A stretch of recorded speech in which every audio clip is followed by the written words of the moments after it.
ఇప్పుడు ఈ మ్యాపు చూడండి. సర్కిల్లో కలినిన్ గ్రాండ్ ఉంది. మరో సర్కిల్లో రష్యా ఉంది. రెండిటికి మధ్య దూరం చూడండి. రష్యా నుండి ఆ ప్రాంతం ఎందుకు దూరంగా ఉందో ఇప్పుడు మనం తెలుసుకుందాం. కలినిన్గ్రాడ్ రష్యా దేశానికి చెందిన ఒక ప్రత్యేక ప్రాంతం. ఇది యూరోప్ మధ్యలో ఒక ద్వీపంలాగా ఉంది. ఇది బాల్టిక్ సముద్రం వద్ద ఉంది మరియు పోలాండ్, లిథువేనియా దేశాల మధ్య ఉంది. కలినిన్గ్రాడ్ రష్యా యొక్క పశ్చిమ భాగంలో ఉన్నప్పటికీ, ఇది రష్యా ప్రధాన భూభాగం నుండి వేరుగా ఉంది. 13వ శతాబ్దంలో ట్యూటానిక్ నైట్స్ అనే ఒక క్రైస్తవ యోధ సమూహం ఈ ప్రాంతాన్ని ఆక్రమించి కునెక్స్బర్గ్ అనే కోటను నిర్మించింది. ఇది ప్రషియన్ రాజధానిగా ఎదిగింది. రెండో ప్రపంచ యుద్ధంలో జర్మనీ ఆక్రమించింది.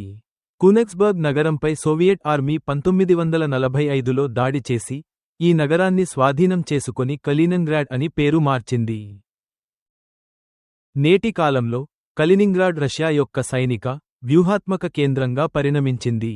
బాల్టిక్ సముద్రం తీరంలోని ఈ ప్రాంతం రష్యా కోసం ఒక కీలక మిలిటరీ హబ్గా మారింది. ముఖ్యంగా నాటో దేశాలు, బాల్టిక్ దేశాలు దీనిని చుట్టుముట్టడంతో రష్యా ఈ ప్రాంతంలో తన సైనిక శక్తిని పెంచింది.